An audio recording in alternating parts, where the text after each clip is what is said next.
Graça e paz, que o Senhor nos abençoe. Mais um dia refletimos sobre a Bíblia. Parabéns, aniversariantes, e que Deus te dê força nas lutas, nas dificuldades.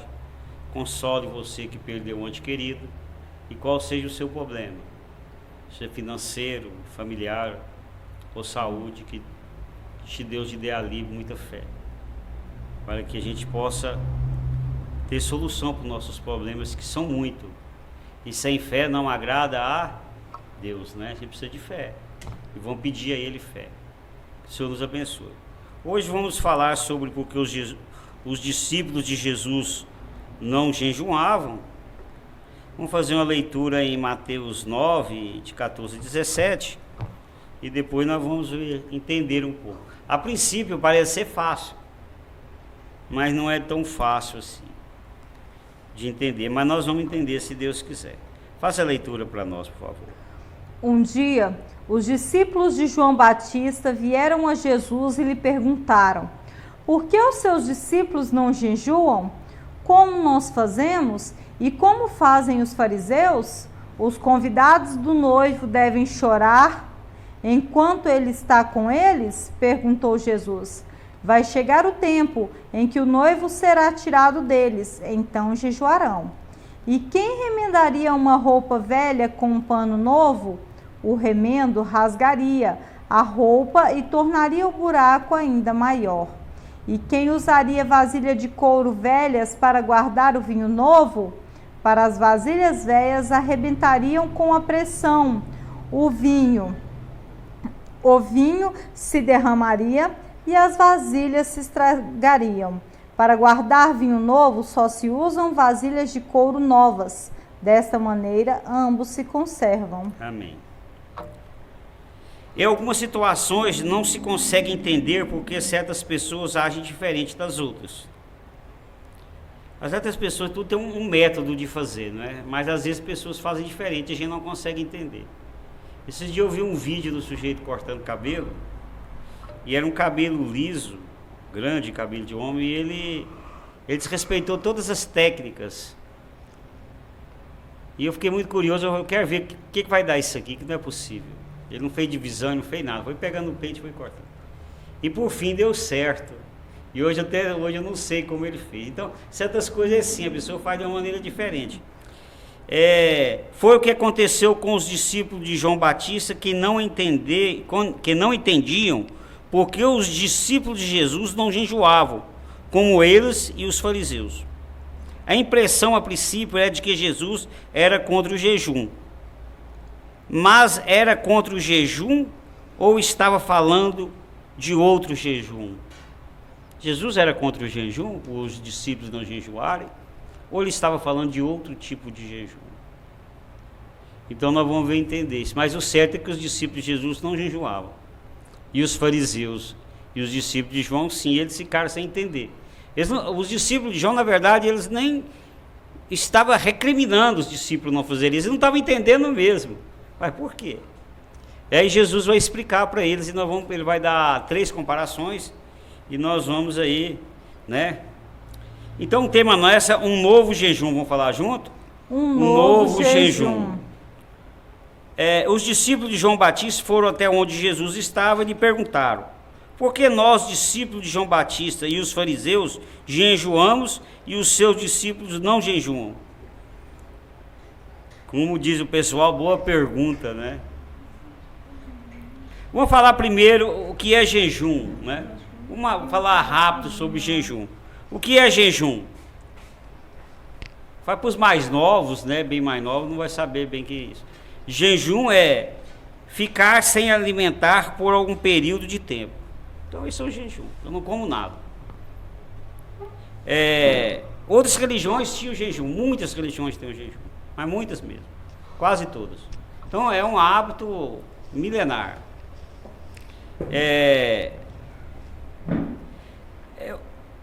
O motivo do jejum. Qual era o motivo que sempre houve o jejum?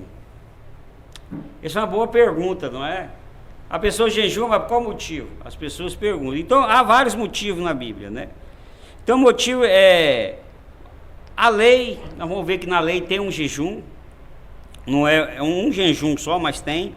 A tradição, às vezes para se humilhar, mostrar que estava sentindo arrependido, pedir ajuda, pedir perdão, ou fazer um pedido e faz. Então tem vários motivos. A gente vai ver muito no Velho Testamento o jejum, e nós vamos ver muito no Novo.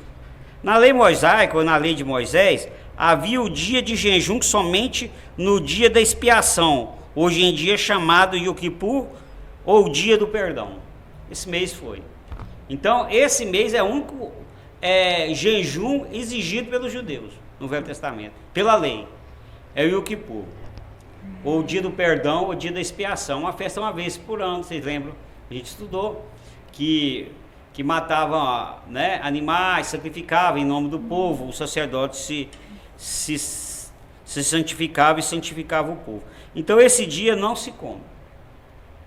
Então na lei, mas os outros jejuns não estão na lei, só isso. E é um dia só. A gente vai ver vários dias de jejum. Moisés jejuou 40 dias.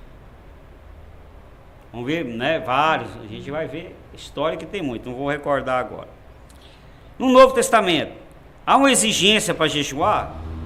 Na lei, tem que jejuar igual tem a ceia e tem a ceia e o batismo.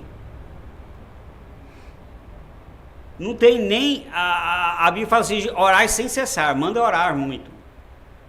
Mas a Bíblia também não tem uma exigência quando você deve orar, o horário que você deve orar, nem nada. E o jejum também não tem ordenança nenhuma. O Velho Testamento tem uma e no Novo não tem. Mas fala em jejum.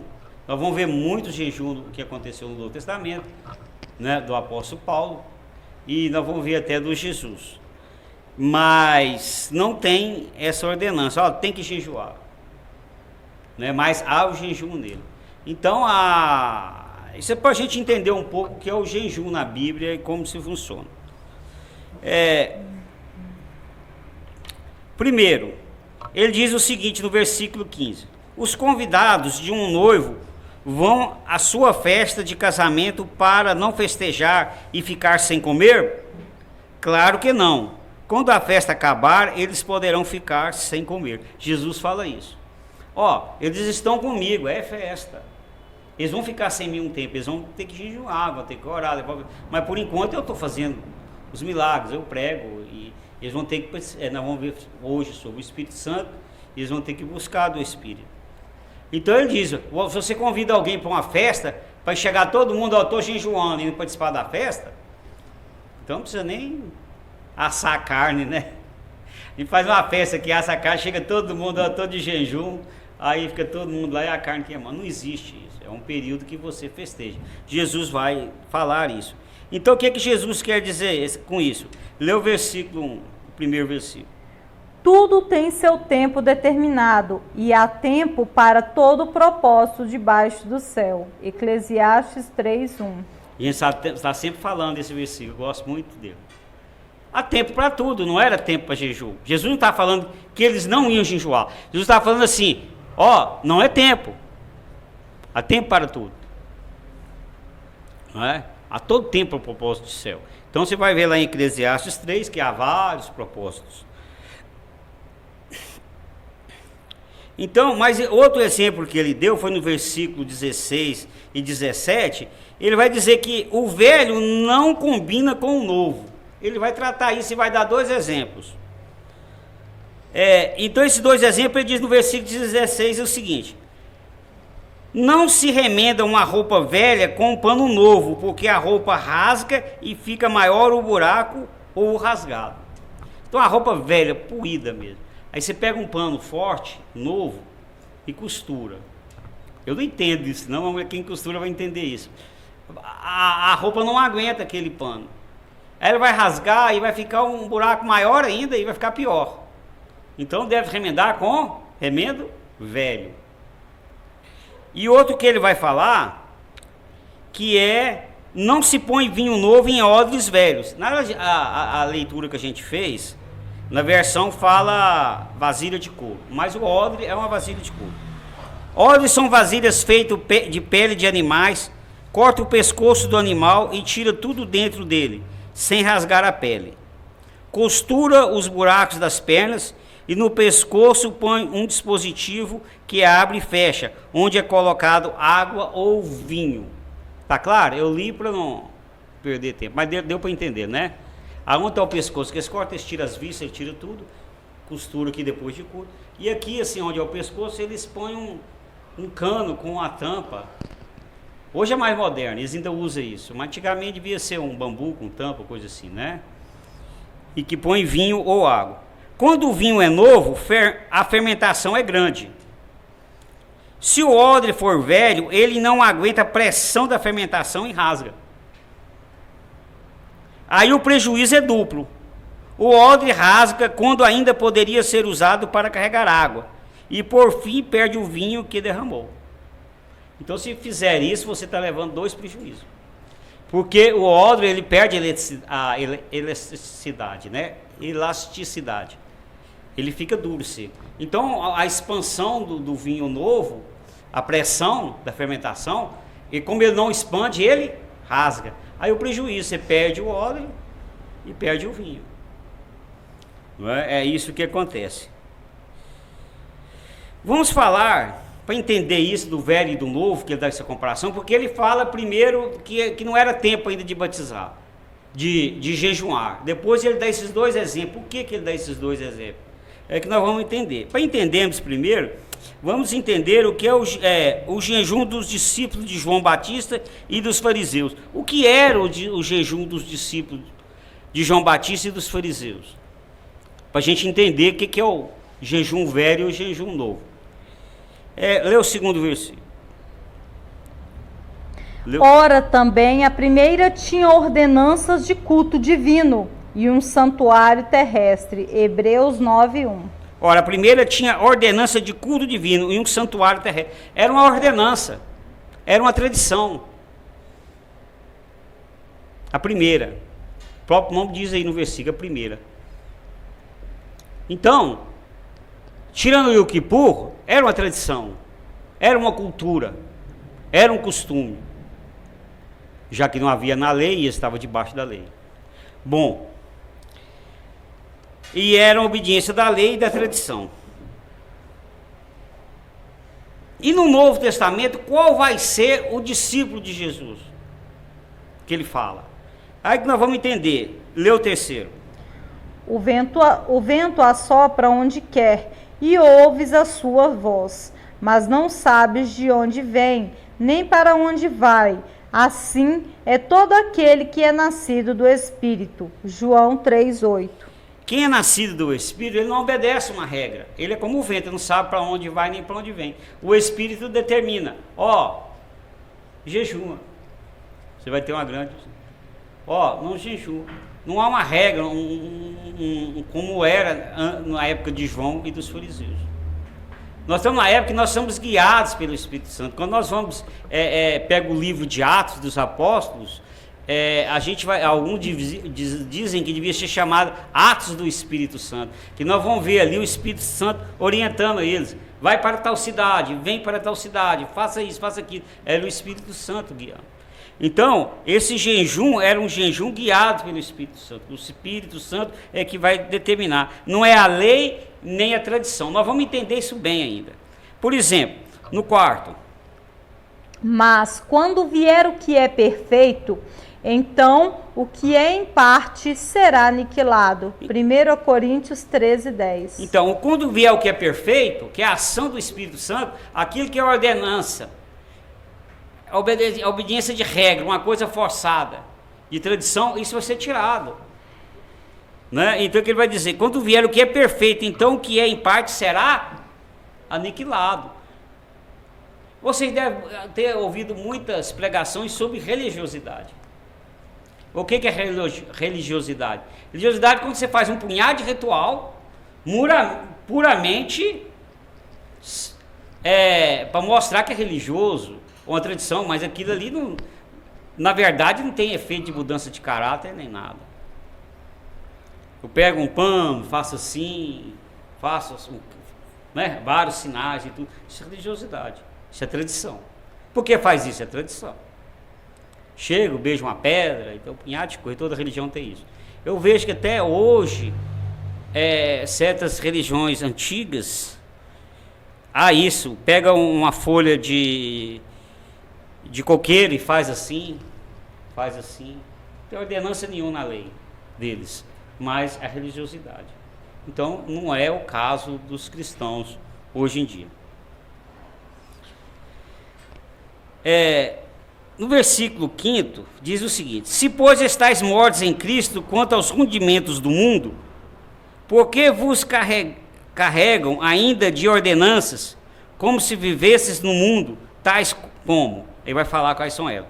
Colossenses 2:20. Então, nós estamos mortos com Cristo, morremos e ressuscitamos com Cristo. Por que as pessoas querem nos carregar com ordenanças, com ordens, com tradições, como se nós estivéssemos no mundo, não fôssemos guiados pelo Espírito Santo?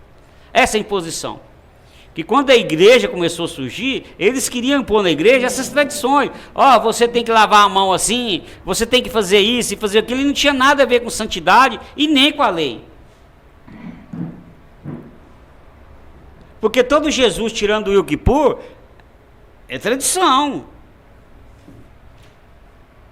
Não é que seja tradição, que alguns são muito verdadeiros, mas a maioria era. O ministério dos discípulos seria guiado pelo Espírito Santo e não por obediência a regras, lei e tradição. O Espírito Santo não havia descido, o ministério dos discípulos ainda não havia chegado. Entender por que eles não batizavam ainda? Porque eles não estavam sendo guiados ainda pelo Espírito Santo. O Espírito Santo veio e repousou neles quando eles quando Jesus subiu e falou: fique em Jerusalém até que o Espírito desça. Então foi ali começou o ministério dele. Mas no enquanto eles não estavam ainda começando o ministério, Jesus ainda estava com eles. Por isso que eles ainda não jejuavam. Jesus não foi contra o batismo.